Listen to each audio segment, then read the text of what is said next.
The priest arranges the pieces, the head and the fat on top of the altar.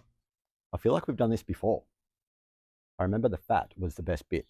Leviticus likes repeating itself. We're almost at the end of chapter 1 though. Why don't you summarize? Okay, God got the fat The best bits. from an animal with no defects, Only the best. and those best bits were placed on the purified altar, As a food offering. and it was given upwards to God. As a pleasing aroma. I'm getting the sense that everything had to be the very best. That's right. The burnt offering is about giving your very best to God. So more like lamb cutlets, less like spam. Yeah, it's not scrounging around in the bottom of the fridge for a moldy potato or a floppy carrot.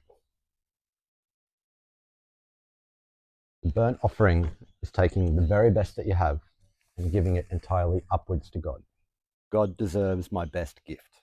not your floppy carrot.